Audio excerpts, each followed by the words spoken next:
bi ak voilà. Voilà, donc merci beaucoup Fatima, je crois que wax nga lu am solo.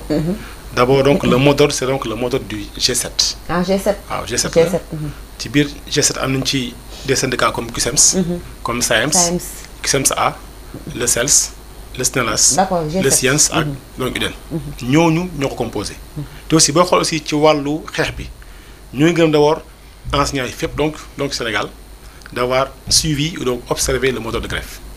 C'est largement suivi. C'est largement suivi macha allah donc loolu aussi day wane ne bu ñu xoolee un peu ci l'histoire bu ndaw depuis 2022 ba léegi amuñu benn grève bu ñu def ci wàllu revendication grève yi amoon yëpp parce que ay enseignants ñoo amoon ay problèmes. ñu jàpp leen wala genre ñu def ay grève mouvement d'humeur mais l'actuel gouvernement avant mu ñëw dafa yoon ay engagement ci wàllu système donc rémunération bi ci wàllu aussi corps du moins donc le statut des décisionnaires ci wàllu lenteur yi wàllu formation bi mais ba ñu toggee ba léegi bientôt 18 mois gis ñu dara comme sànq kii rek mu ngi wax sànq y a que des intentions mais amul benn action bu ngay posé moo tax le mot d'ordre bu ñu lancé du mot d'ordre de grève c'est juste loo xam ne mbirum artu la wane kat ñoo ngi nii boobu léegi ñoo ngi toog di xaar lii nag jot na nag ñu gëstu problème yi jot nañ ñu régler problème école bi et malheureusement malgré donc le mode de grève amagul dara loo xam ne war na mën a tax ñu yaakaar ne ren yi mën a am yaakaar que grève du am mais malheureusement lu amul.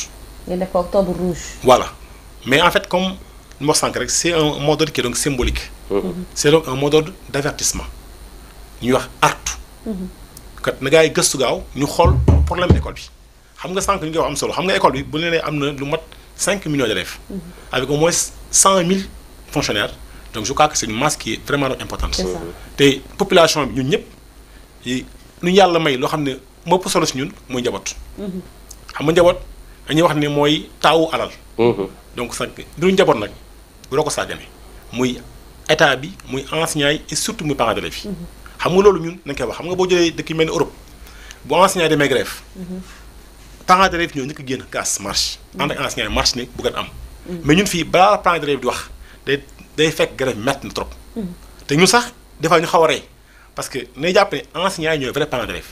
dëgg la xam nga parents yu bari bu école ubbee dañuy kontaan mooy dañuy fexee ba xam bulletin yi parce que pour ñoom sax ba ne ba mois de septembre dañuy ñaan yàlla école ubbi parce que pour ñoom les enfants les dérangent à l'école du moins à la maison. xale ñooñu taxaw école ubbi gaaw. léegi yow école ubbee nga jël sa doom. nga jox ko benn enseignant mu yor ci 100 benn classe mën leen jàngal ba élèves yi duñ déborder 100 je dis bien parce que ci wàllu texte yi classe normale dafa nekk 45 élèves. 100 dafa bari. non 45 élèves boo demee exemple à Kër Massar am na ci lycée yoo xam ne on est à 135 élèves. oh ci benn en classe seconde benn classe. alors que texte yi wax mooy 45 élèves la par classe. 45 boobu dañ ko changé léegi après. non mooy 45 xam nga dafa amoon benn arrêté bu l'ancien ministre génne woon bay càmm. mais c'est un arrêté qui est injuste. injuste parce que mënoo ne banlieue Dakar mën nga dem ba 90. Dakar ville nekkal 45 feneen ak loolu mu nekk. parce que le système là dafa nekk ba système boo xam ne ku yeewoo Guinguinéo wala ku yeewoo Fass wala ku yeewoo Ndakaaru ñoo war a yem benn àq. dëgg la effectivement. mais aussi beneen problème mooy ci wàllu Dakar ni ñu ko wax sànq Dakar bu ñu tabax dañuy fàtte ñaari am solo. mooy. le cimetière ak école. te comme si dëkk bi kenn du dee kenn du màgg. dëgg la ñuy jur rek mais kenn du dee kenn du màgg kenn du taxaw mukk ba def ba tabax logement xaat école. la preuve léegi CM yu bëri da ngay jël benn école élémentaire. nga doog érigé en CM. doog érigé en lycée. loolu day tax Dakar voilà mu ndaw moo tax léegi écoles yi surtout à Dakar ville yi Thiès Saint-Louis fu nekk day festel élèves. effectivement parce que bu ne nee da nga am 45 élèves. mooy taille maximale. ñoo léegi yaa ngi 135 90 élèves. loolu ça pose problème. ensuite aussi également kii sànq moo sànq lu am solo ci wàllu fonctionnaire yi. xam nga ñun nous sommes tous des fonctionnaires. tout à fait état bi doit donc ñu traiter de manière équitable. c'est ça mais da ngay nekk yow benn fonctionnaire bu nekk Dakar. nga am bureau bu climatisé am sa lépp. nga nekk yow ci àll ba. teewal fa état bi. préfet neew fa médecin neew fa yaa fa nekk. ñu ne la jàngale ci ay sàkket. jaan yi nekk fa jiit yi nekk fa ngelaw bi nekk. loolu gars yi abri provisoire. abri provisoire xaaral que ñun ñoo ngi nangu ne école ba léegi dafa nekk école coloniale parce que blanc bi ba muy ñëw day jàngale ci mbedd bi ak sàkket la jàngale. dëgg la ñu nangu loolu. je crois que loolu day wane ne lu xew ci école bi lu doy waar la. doy na waar te école bi c'est la société en miniature. li xew ci dëkk bi rek moo ci xew. moo xew si donc école. nag jot na population bi d'abord. ak aussi mbirum état bi. mu xool lu nekk ci wàllu école bi. parce que l'école est malade. l'école souffre. c'est ça léegi nag grève boo gaa yi waxee dañu yaakaar ne grève mooy cause problème déedéet. grève mooy manifestation bi. c'est-à-dire que yow boo siboroo ñu ne ñi kat bu siboroo yaram bay tànk. mooy yaram bay ñaq loolu mooy grève. école nag bu feebaree grève ni ñu xam ne école feebar la. léegi nag il est temps balaa ñuy commencer mbirum grève bi état bi surtout respecte ay engagement état bi surtout mu xool problème école bi mu ngi ko réglé. bokk na si seen revendication moom mooy statut décisionnaire yi aussi. waaw xam nga dafa am loo xam ne dafa yaatu la parce que point yi bëri. c'est ça point yi su nekk dafa nekk le système de rémunération. ak le statut des non fonctionnaires dans lesquels on doit prendre en compte ce qu'on appelle la question de la retraite. waaye un à un laa ko jël. voilà moo tax ma voilà xam nga boo jëlee wàllu statut des décisionnaires état bi doon recruter ay fonctionnaires. benn at jot mooy les années 1960 mu ne dafa am problème mu recruter ay fonctionnaires. mu ne léegi gars yi may recruter dañuy am benn statut précaire mu tuddee ko le statut des non fonctionnaires. mooy ñoo xam ne les décisionnaires. ñu demaat ba ci biir léegi ñu ne ci wàllu texte yi. pour nekk fonctionnaire bul recruter avant 30 ans. da ngay nekk fonctionnaire. après donc da ngay nekk non fonctionnaire mooy décisionnaire. léegi nag décisionnaire bi le problème majeur mooy day liggéey état bi dem ba retraite. dëgg boo doon fay 400000 nga dem pension retraite en 50000. alors que ñun jàpp na ne dëkk bi. boo servir état bi. mais booy dem retraite da nga au moins décoration nga am. tout à fait. mais pas sanction. parce que nga jóge woon de 400000 ba 50000 sanction la. léegi nag état bi jëloon engagement régler benn pàcc problème. pàcc bu ndaw nag. loolu aussi il faut aussi ñokk. parce que am na enseignants yu bëri yoo xam ne dañoo amoon diplôme professionnel. c'est ça avant l'âge de 30 ans.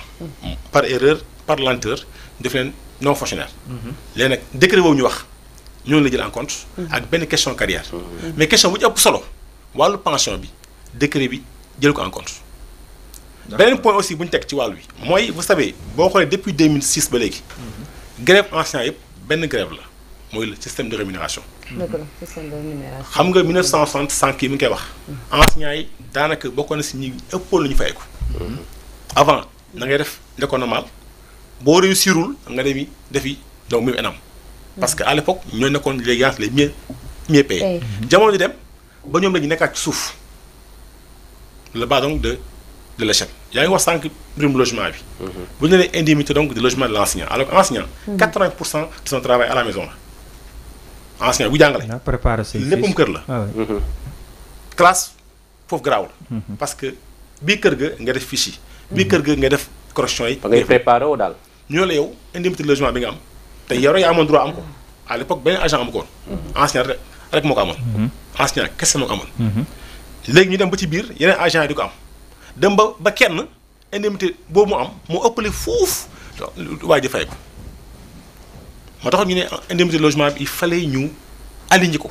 parce que état bu recruter du recruter en fonction du corps day recruter en fonction de la hiérarchie. c'est comme dans l'armée. les officiers les sous-officiers. ñu ne yow yaa ngi ci hiérarchie A1. kii moo ci hiérarchie A3 A2 n'est-ce pas B1 B2 B3 B4. mais day xool ñu ne ci wàllu corps enseignant yi. ku nekk A1 keneen ko xam ne moo ngi B2 mën na ko fay deux fois. moo tax xam nga dëkk bi nga xam nga xam nga.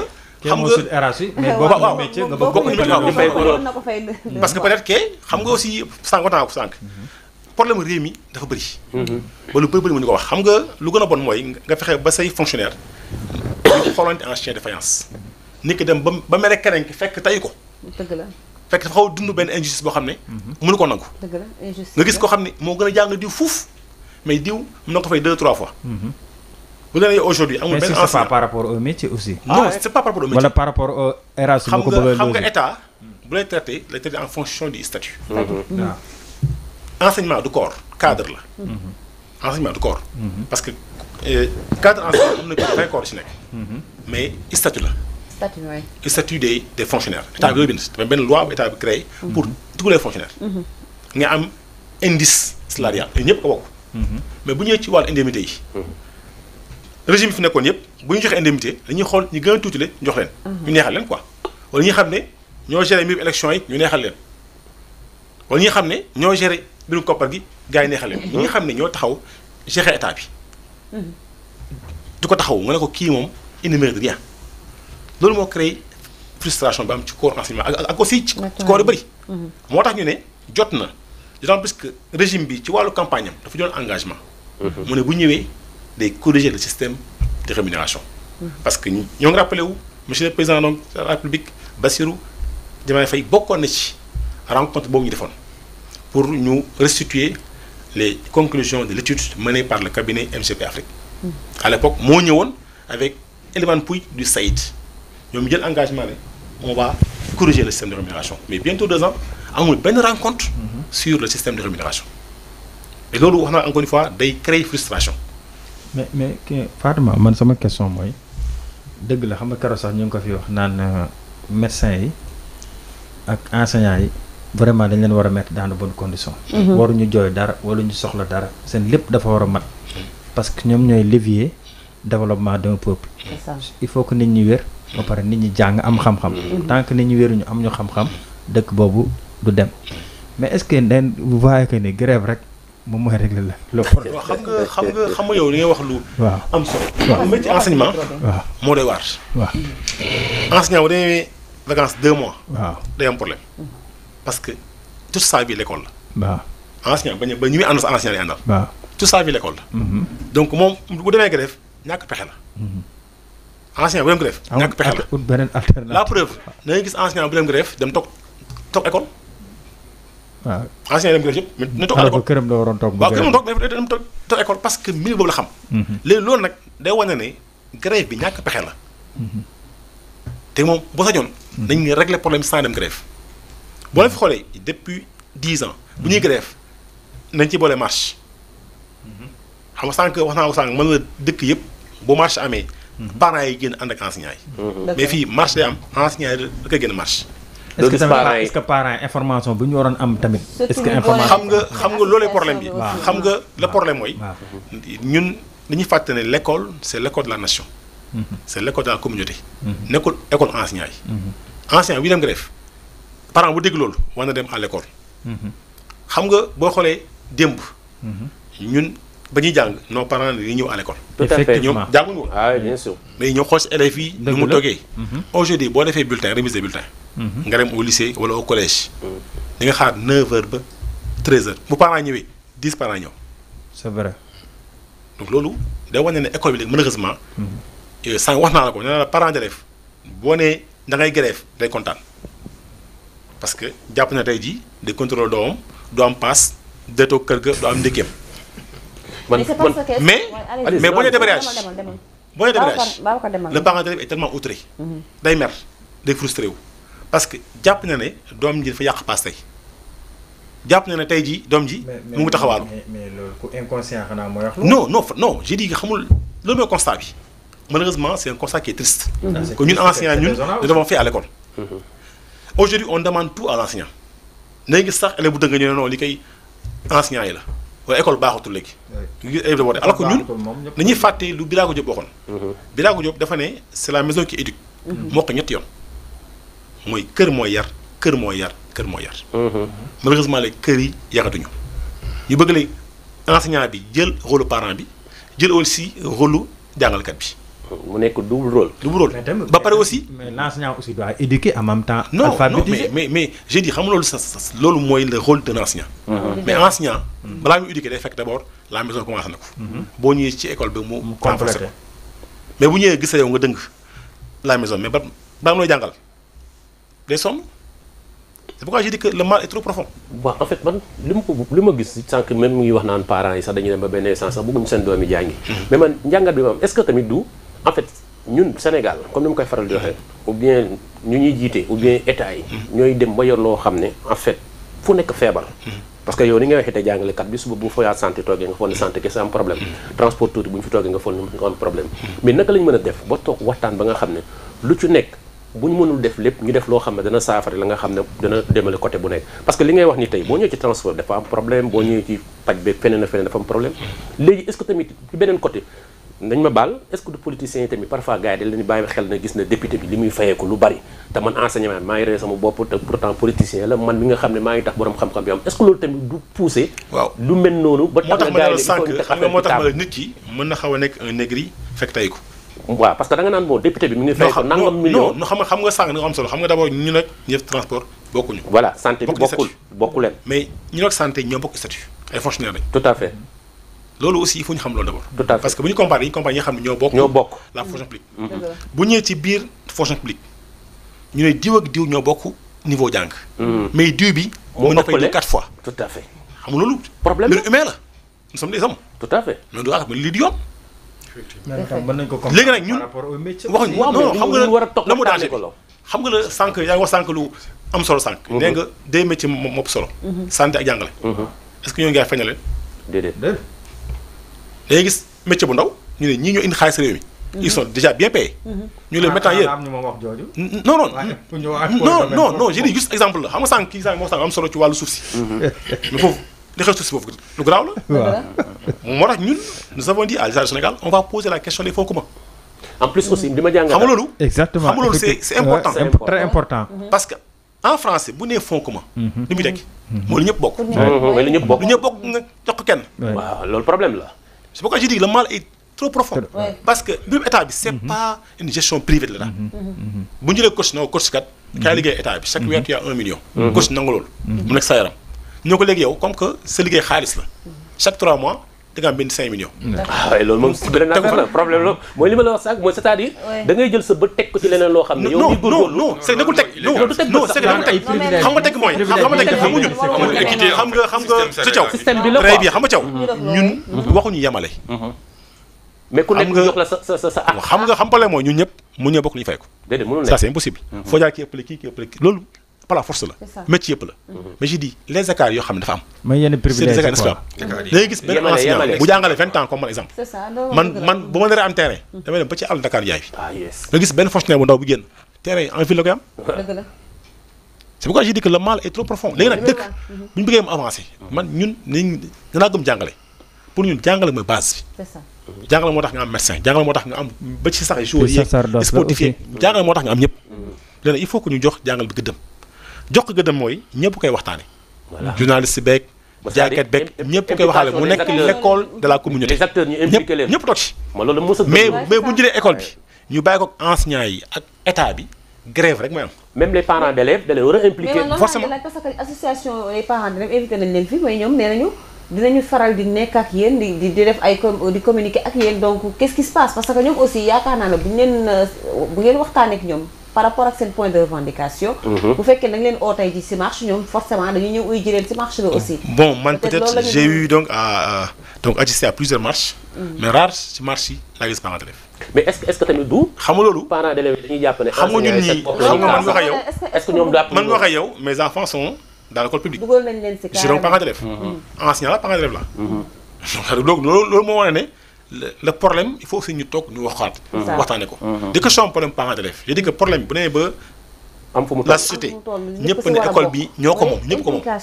implication bu yàqoo ñëpp lay. ñëpp yàqule. waaw implication de tous moom dafa war a am ñëpp yàqule. parce que même grève bi aussi bon boo gisee résultats yi xale yi di am parce que grève yu bari aussi tamit suñu demee ba nga xam ne ñu waaj jeexal na ñu bëgg accélérer. non xam sànq wax naa ko sànq. ma ne grève du cause baisse niveau. dëgg la. grève du cause baisse niveau. manifestation la. alerte la.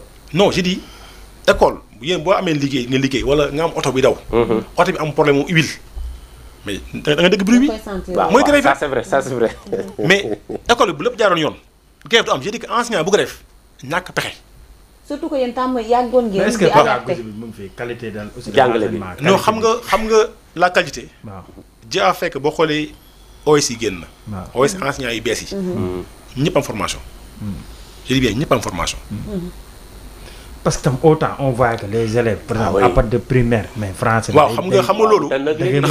choix politique la loolu choix politique la. choix politique attention. rémunération bi jaarul yoon tamit. waaw conséquences yi tamit loolu lay indi. xam nga motivation bi jaar yoon daal si mu wax lu am solo. si mu wax lu am solo si. balaa nga fay ñëw lu am solo la. 2 points la. avant ñëw d'abord ci wàllu rémunération bi. point bu njëkkee mooy avant. état bi dafa toogoon benn politique d'éducation.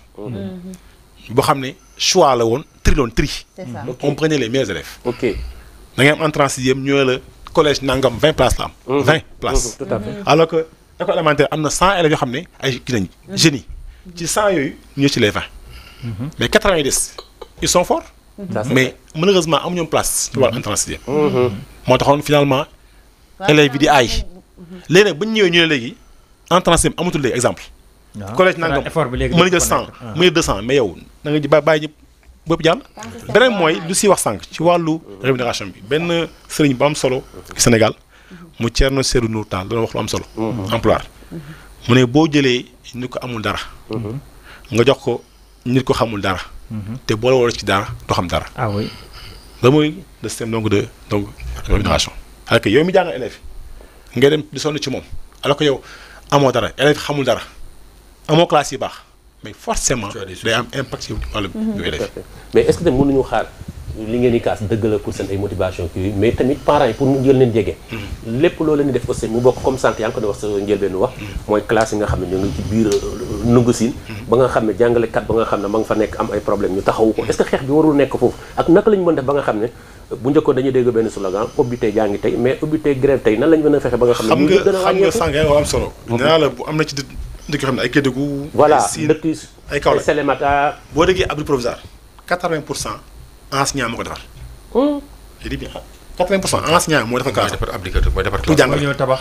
moo tabax mooy takk sakketam. mais kooku bu ñu war a jàppale la pour jàngale. ku ñu war a jàppale la. xam nga kooku moom liggéeyam jàngalekat la xam nga. nee naa la bu nekkoon ci dëkk normal. enseignant bu jàngale yéen man tant que ama classe baax jàngale wu ma. dem toog mais enseignant day ñëw gis ne école bi bàyyi ñu ko mu sumee ko bàyyi école bi. macha allah. bu gis ne classe yi kat nangam mu tabax ay classe am. ñun ñi à Fatick na kon def. ñoo takk sakket yi ñoo inscrire élèves yi. ndeysaan. mais je dis loolu yëpp je dis encore une fois état bi lañ jël ñun ñëpp nos impôts jox ko na ko gérer dëkk bi.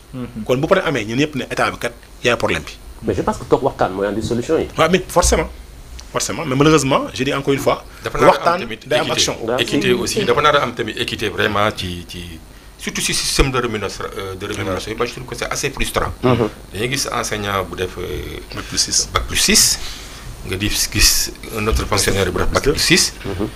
ba pare ñu ne kii mun na fay 3 fois kele. mooy li mu doon wax léegi. alors loolu man je trouve alors loolu yëpp soo xoolee c'est au début des années 2000. la commencé accélération bi gën a kii. ok parce que su Wade moom dafa foog ne woon que métier yu ñu yore fonctionnaire yu yore mbirum xaalis.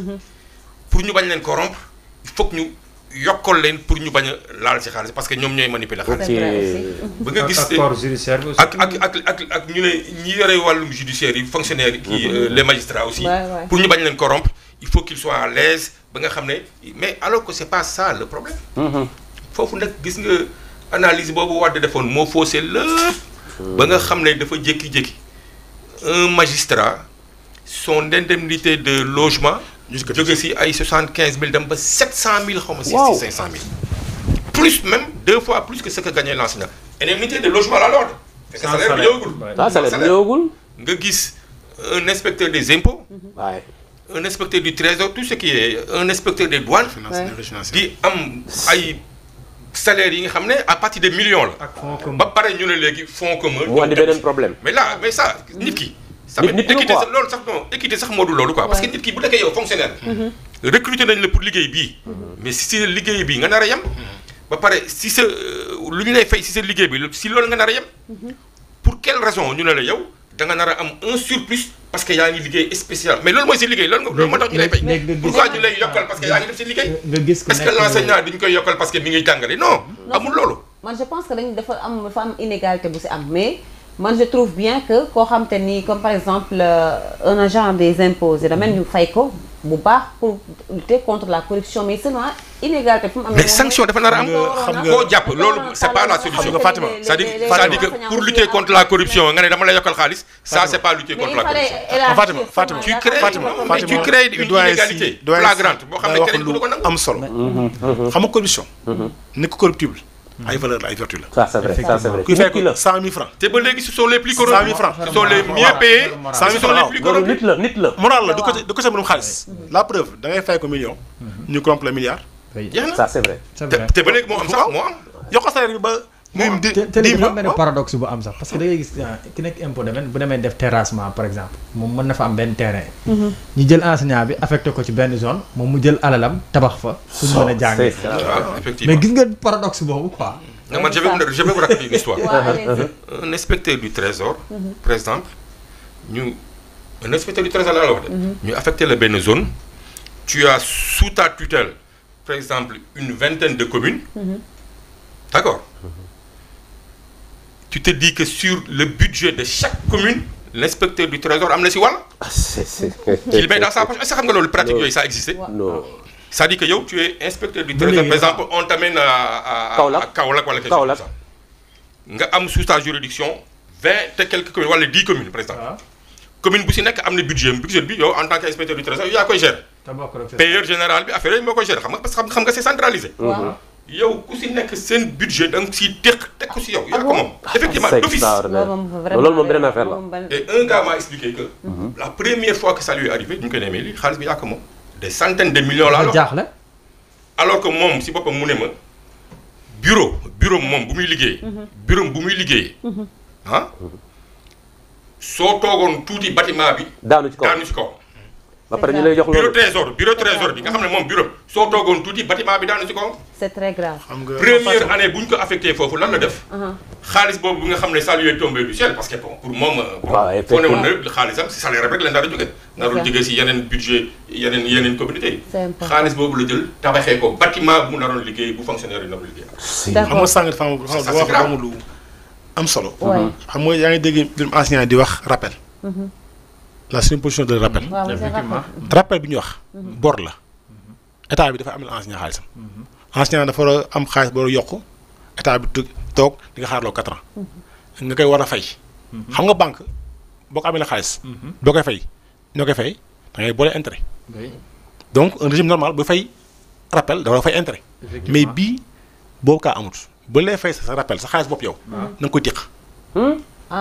te parti bu ñu ci téq impôt la sànq moom sànq mu ngi koy wax da demaat ci ay inspecteurs des impôts comme fonds commun alors que agent d'état nga état bi yow nga liggéeyal ko mu amal xaalis nga toog muñ ko mu dagg la daggul nànk de daggul nànk day téq lépp day téq lépp en fait li la amel la mu dagg lépp ba pare joxaat ko beneen emploi léegi pour fermer sa d'accord mais waxtaan rek toog waxtaan rek. bu ñu ñëwee seen domaine après dinañ gën a yaatal si côté boobu léegi ñu wax ci fu mu ne nii. n'est-ce pas débrayage ngeen commencé. waaw démb. grève tey ji ak grève mais teelul. lan ngeen di. non xam nga ndax da ngeen day continuer wala. non xam nga ñun xam wax naa la xam nga en matière de lutte. lépp loo gis ay stratégie la. tout à fait mais aussi ñun pour ñun la grève n'est pas la fin ñun ngir mooy la grève signal la rek léegi nag un bon gouvernement wala un bon ministre bu gisee kat gars yi grève day woote waxtaan. d'accord ñu xool ensemble les problèmes man j'ai eu la chance d'assister à toutes les rencontres. ba avec l'actuel régime. mais bu ñu ñëwee da ngay def réunion ba réunion bi jeex doo xam sax lu gars yi waxtaanee. ah bon. c'est pourquoi j'ai dit que intention baax na déclaration baax na mais action moom solo. tey fu mu ne action rek ngeen non action rek moom solo. intention moom bëri na fi moom. waaw wax ne am naa yéene. def laa bëgg a def loolu amul solo. jëm solo mooy jaarale acte ngeen di wax fu mu ne. non mais foofu la Sénégal war a toll sax. voilà en tout cas am na solo ci li ñuy wax bon. débrayage hier grève aujourd'hui ak demain aussi on espère que lundi du ngeen. non xam nga j'ai dit que dans le cadre du G7 dafa am ñuy wax le comité scientifique. bu grève amee. ñoo koy saytu lépp fu grève bi doxee lu gars yi bëgg. ñu xool lu gars yi bëgg. mais est-ce que G7 bi waaw ñëpp a bokk amuloon ñu signé ci pacte stabilité sociale. non pacte de stabilité bi. ne concerne pas les syndicats. il concerne uniquement les centrales syndicales. dafa am 2 choses yu bokkul. centrale ak syndicat bokkul. la centrale regroupement la de plusieurs syndicats de corps différents. alors que le syndicat day concerner benn cadre. d'accord mais boo bokkee ci benn centrale boobu du mu signé nag. non j'ai dit ñun exemple ñun CUSEMS. bokkuñ ci benn centrale. yéen CUSEMS mais yeneen di si nag. non j'ai dit ñun bokkuñu. te la centrale. bu signé. day jàpp ne moom du domatique grève générale la preuve boo ko fi Sénégal depuis 10 ans. amul grève générale. amul grève générale. mais grève ci santé la éducation la. benn affaire bëggoon naa ko ñaan aussi. en tant que parent d'élève mooy lu mel ni nga di def aussi est-ce que du baax ngeen associé ci les parents d'élèves. man nee naa la loolu laa gëm quoi ñun enseignants yu bëri. à 80% parce que ñoom tous des parents d'élèves. mais association parents d'élèves yi. non j'ai dit xam nga ñu tous nous sommes des parents d'élèves. tout à fait. ensuite ñu nekk élèves yi mu ñoo nekkandoo 8 heures de temps par jour. xam nga loolu si mu nekk xam nga parents d'élèves yu bëri. ñoom ak leurs enfants ñu nekk bëriwul. tout à fait tout à fait tout à fait. mooy nekk seen deuxième maison. élèves yi ñoo nekk ñun yàlla mel nañu métier bi boo ci yàggee sax élève boo gis mu nga xam élève élève boo gis moo xam ne fa la jógee am na waajuram lu waajuram di liggéey parce que métier bi mel noonu je sais pourquoi je dis ñun ci ay parents d'élèves yi nañ bokk enseignant la preuve benn mbir la am problème bu rëy mooy bu examen jotee du nelaw mukk tant que résultat yi génnul da jàpp ne essai moom la loolu moom dëgg ñaan waxtaan am loolu moom xam nañ ko si ñoom moom enseignant moom bu examen jotee tant que résultat yi génnul du ñu noppalee ko ñu ngi topp élèves yi ba seen centre d'examen loolu gis nañ ko si ñoom vraiment ñu ngi ñaan yàlla def ngeen waxtaan ba jubóo bu am ndax école ñu grève ñun ñëpp dañ koy yëg nous sommes des parents d'élèves ñun ñëpp ay parents d'élèves merci beaucoup ñu daal di bàkk ñëwaat suñu beneen point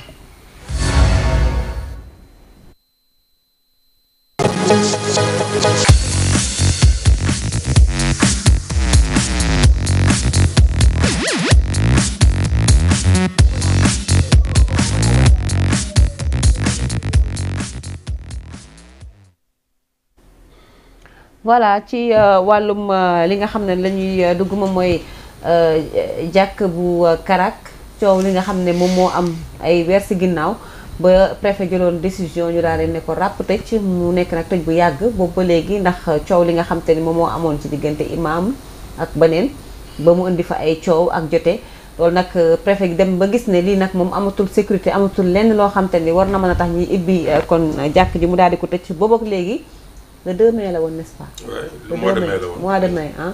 si lañ ko tëjoon boobu ak léegi mu yàgg lool tey nag ngeen daal di constitué wu ci benn collectif bëgg ñu ibbiwaat li nga xam te ni moom mooy loolu nga xam ne moom mooy jàkk gi ndax da nga gis ne coow loolu tey fu mu ne nii sedd na ba gis ngeen ne war nañ ko mën a tijjiwaat.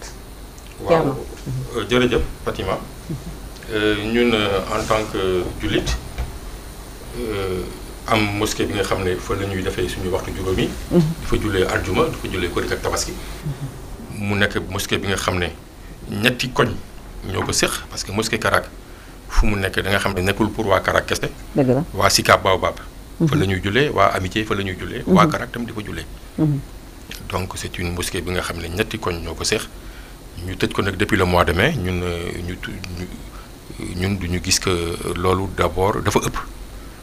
mosquée tëj ko ñaari fan sax bëri na sàkkante naa ak juróom-ñaari weer mi ngi nii ñu tëj mosquée bi.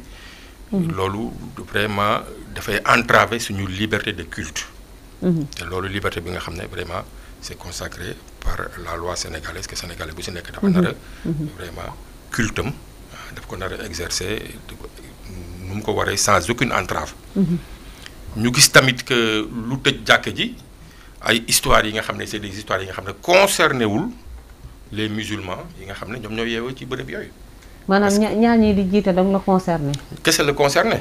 C'est-à-dire que ñun on est des victimes les musulmans de ces quartiers-là finalement nous sommes des victimes. parce que c'est pas parce que tu es imam que mosquée bi yaa ko moom.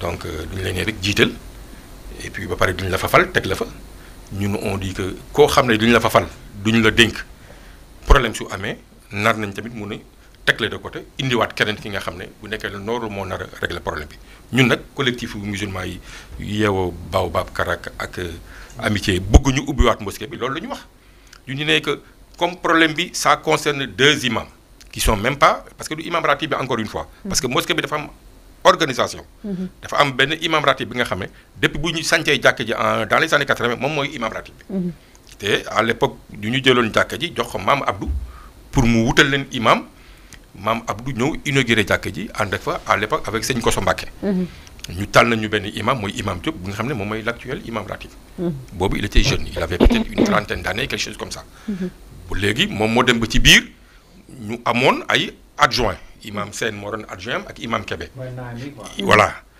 ñoo xam ne ñoo koy wutu léeg-léeg bu nekkee yaa am na absence wala ñoom ñoo koy secondé imam Sène yàlla def na génn na àdduna yàlla na suuf sedd si kawam imam Kébé léegi mag la carrément léegi imam Diop dem ba ci biir indil ñu yeneen adjoint mooy l'imam Khalifa ak l'imam Doy mais on s'est rendu compte que problème bi léegi jógeewul si imam ratib bi imam mais si imam secondaire yi imam adjoint yi ñoom ñoo déggawul seen biir voilà ñoom ñoo déggawul seen biir alors au début du ñu demoon ba organiser leen ñuy aylo vendredi bi kii mooy jiite beneen vendredi bi kii mooy jiite même ça on s'est rendu compte que ça ne réglait pas les problèmes et que c'est des problèmes crypto-personnels je crois que la ñu bëgg ñëw indi si jumaa ji muy déteindre si jumaa ji parce que da nga doon gis si benn imam bi aaye vendredi moo nar kii keneen ki day gedd du ñëw.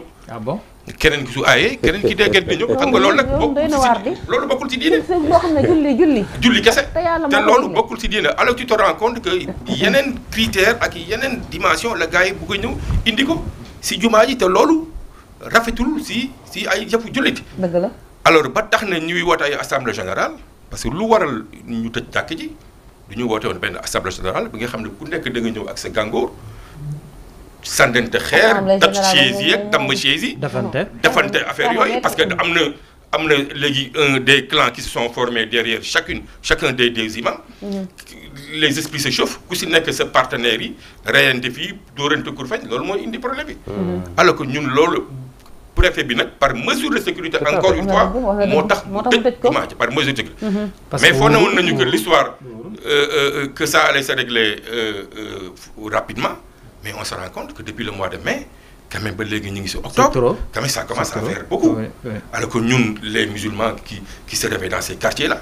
on a besoin quand même de notre lieu de culte nit ci fa la ñuy jullee tabaski même pas tabaski sax yow fajar fa ngay jullee tisbaar tak les cinq prières yi quotidiennes foofu la ñu ko doon jullee korité vendredi fa la ñu koy jullee xadaratul jumaa gars yi dañu ko fa doon def tabaski korité fa la ñu koy def mais ñu tëj ko carrément nii maintenant les gens s'entassent dans de petites mosquées la petite mosquée à côté de Yàlla Sourène fa la ñëpp di ñëw bloqué mbedd bi di jullee si kaw tali bi alors que la grande mosquée est fermée à cause de 2 personnes qui n'arrivent pas à s'entendre alors nous pensons que c'est trop. c'est trop mais lan moo waral mu yàgg noonu ndax ba léegi da ngeen amul ay waxtaan ci diggante bi.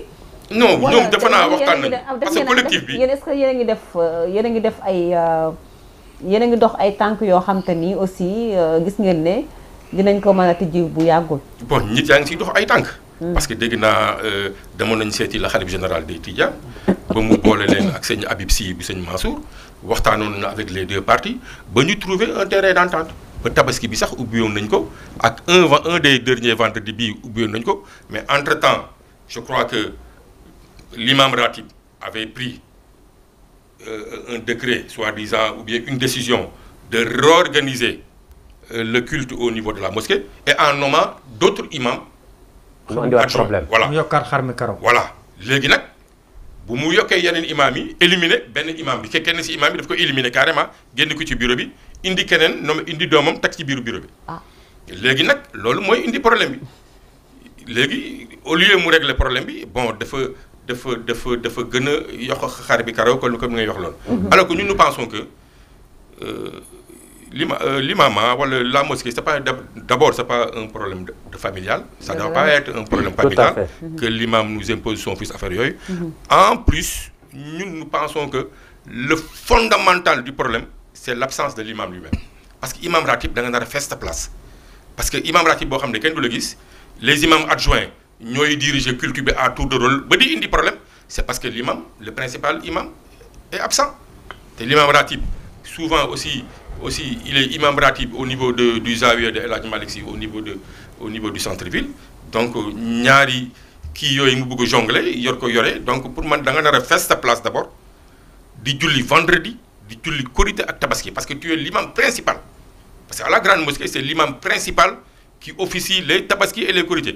Ça veut dire que imam adjoint yi c'est au cas où que imam principal bi sax xaw na feebar wala am na empêchement lu ñu koy tànn mais imam bi nga xam ne culte bi nga xam ne fondamentalement c'est dirigé par les adjoints que le principal on le voit pratiquement pas alors ça nous posons problème maintenant le collectif ce qu'il veut c'est que ñoom ñëpp on les met de côté ñun si ils peuvent pas s'entendre entre eux parce que ñun lu ñu soxla mooy suñu lieu de culte ñu ubbi ko ñu fay exercer suñu prière comme nu mu waree léegi nag il n'est pas dit que fondamentalement ñoom rek la mën a nekk il y a des centaines de personnes yi nga xam ne mën nañ diriger culte bi fii au niveau de Baobab au niveau de la mosquée donc nous demandons à ce que en rapport avec l'association des oulémas et des imams du Sénégal nañ ñu indil équipe bu bees mais quand même la fermeture de cette mosquée là c'est inadmissible on a trop attendu il faut que ñu ubbi jàkka ji parce que jàkka bi imam yi moomuñu ko c'est pour les musulmans en premier lieu c'est pour les imams te man sax dama dem sax ba nekk imam buy xëccoo ba ñu tëj jàkk déjà tu es disqualifié d'office pour revenir. ah oui. ne da ngay diriger loolu la war a demee parce que xanaa. man ils se sont disqualifiés. parce que tëj jàkka à cause des personnes pour man ñaaw na ñaawaay bu nga xam ne ñooñu sax on doit les mettre de côté.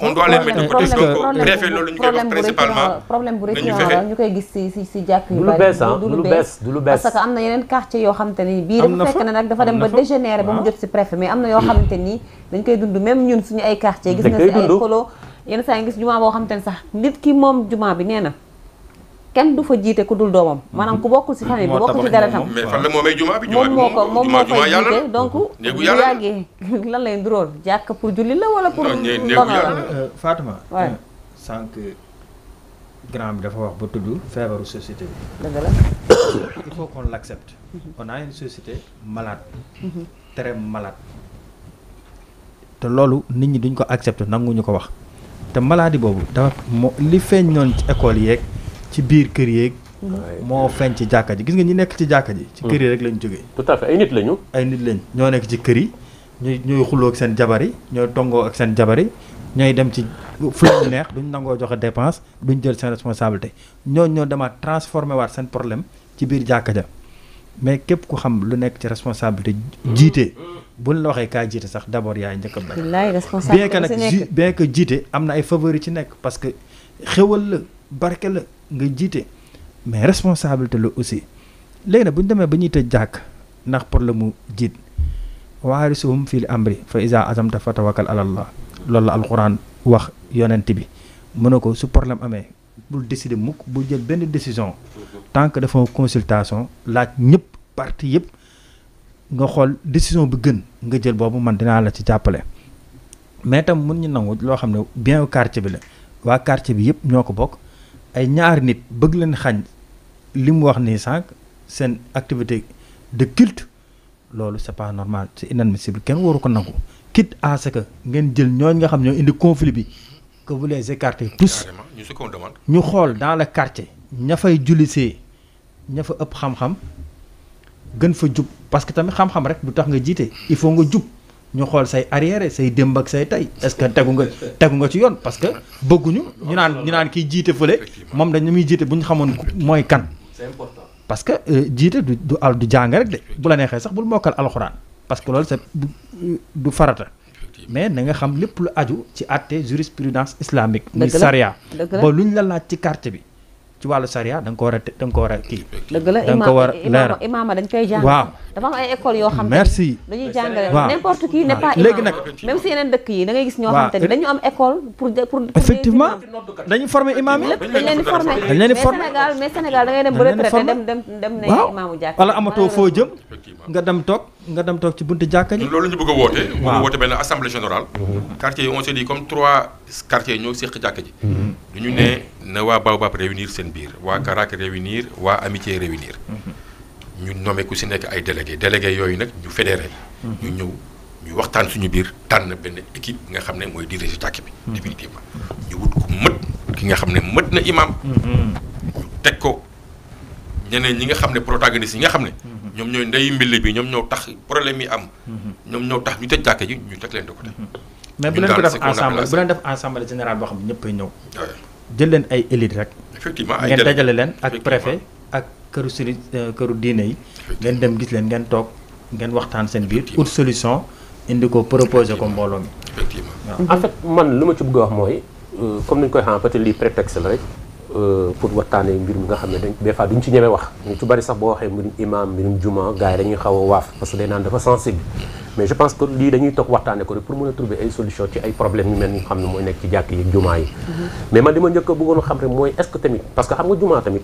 ak jàkk bu mbir moo xam ne rek dafa jóge ci asamaan si rek wàcc mais waroon nañ xam tamit ñan ñoo fondé woon jumaa ji est-ce que dafa am bureau de gestion est-ce que dafa am statut ak règlement intérieur moi je pense que bu amee statut am règlement intérieur dana permettre pour ñu mën a àtte parce que ñun comme par exemple man suñu kaawu koñ tey suñu jumaa pour imam bi nga xam ne moo fa nekk ñu jox ko cër moom respecte trop maa ngi koy nuyu imam Lamine Diouf ak imam Pape Fall ak ñeneen imam yi fa nekk mais tey ñun dañu am règlement intérieur am statut boo xam ne ñooñu ñi nga xam ne ñooy gérer bureau bi ñooy fal imam bi mais terewul cëru imam bi yëpp da nga ko koy jox nga xam ne kii waru imam la léegi li nga xam ne mooy gestion jumaa ji mooy magasin yeeg mooy liy fay courant yeeg ndox am na benn bureau boo xam ne moo koy gérer mais est-ce que yooyu yëpp nag am na fa. man nag loolu nag wóoruma nag ndax am na ko wax dëgg yàlla ñun en général ñun lu ñu fa doon indi mooy julli ñibbi. xamuñu organisation bi. mais dafa am solo na ngeen gëstu ko. mais léegi nag man en tant que man bëgguma si sori. parce que dégg naa ay wax yu bëri. dëgg la te du ñuy jiiñante seen biir. ku si dëkk dafa ne kii dafa sinon day lii am kii ku nekk am na waaw donc comme on n'essaie pas les tenants et les aboutissants. on évite un peu de s'avancer mais je me dis que y a des enjeux. fu histoire am rek. y a des enjeux et surtout des enjeux financiers. voilà wax ji lépp loolu la parce que jiiñante xaalis mi ngi si. am na si ay jiiñante xaalis. du mu si dugg parce que dara wóoruma si. voilà parce que bu wax lu la wóorul. mais ñi ngi ne ay cas de détournement am na. ay mairie bi joxe na xaalis bi lekk nañ ko. ñi ngi am na école bi am na jardin d'enfant xale yi du ñuy fay xamuñu xaalis bi. xamuñu daal nu mu demee daal. kees bi ngeen am comité de gestion. mooy li ma la wax comité de gestion boobu.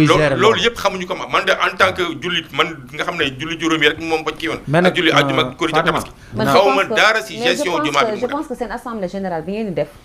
man je pense que loolu moo gën a judicieux. mais une équipe dirigeante. voilà léegi bu boobaa mu nekk loo xam te yéen population bi yéen koy teg. effectivement parce que gis nga jumaa wala jàkk du loo xamante ni ay koppar moom moo koy lal. wala lu bari nag problème yu bari foofu la problème xaalis bi. fu mu nekk moom mooy que ne jullit ñi dañ leen jàngalu seen diine.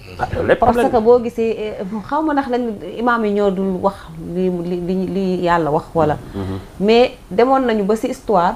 am benn mosquée boo xamante ni mu ngi woon ca Médine ay yéeféer jógoon wala duñu ay yéeféer sax mais ay naafeq daal ñu ngi nekk ay jurit lañ quand même mais nekkoon ay ñoo xamante ne ay naafeq lañ ñu woon ne dañuy tëj mosquée boobu kenn du fa julli basé ko ci mbirum hypocrisie mais bëggoon fa semer benn discorde comme genre yi rek foofu yàlla dafa daal di wàccee alxuraan saa si dafa wàccee aaya wax leen ne jàkk ba nga xamante ni fa ngeen di jullee bu basé woo si ay nit ñoo xamante ni nit ñu sell lañ nit ñoo xamante ni nit ñu ànd ak piété la foofu na nga fa jullee loolu dafa bëgg a wax ne jàkk day nekk lieu boo xamante ni lieu de paix la ak foo xamante ni li nga wax sax xamoon moom lu grand nga wax mais yàlla moo wàcce alxuraan ci sootu Tawba solo xanaa xam Fatima même bu la wóoree nii fii sax imaam yi jubóoñu tëbal jàkka jooju def yàlla dafa tere man de boo ma dal doo ma dal man gis naa ay nit yi nga xam ne ci biir presse gaaruwaalante yi ñuy def entre ñoom non man boo ma dal jël nañ seen sàccaat génne jàkk ji dem ci mais yeneen tamit lu mu wax dañ jàkka jooju dañ ko war a toj ba pare beneen affaire dañu war a sax toj jàkka ji maanaam buñ ko bàyyi noonu mais nañ ko toj loolu la yeneen ba pare Fatima Sénégal dañu war a xool tamit kuy imam man waxuma nag seen côté imam la mais damay dans le cadre général mooy c'est-à-dire fii Sénégal ku mën benn aay ak benn kii rek ñu ne imam nga comprendre imam dafa am foo war a jaar suñu bilaal yi war na leen formé waat jumaa yeeg jàkk yi tamit intérêt yi ci nekk mooy mbirum koppar gi ak ñi nga xam ne dañuy dundee jumaa te nee naa jumaa kenn du ko dundee mais dañ koy dundal mais am na ñoo xam ne ci jumaa ji la ñuy dundee ak ci jàkk yi te loolu dañ ko war a xeex mooy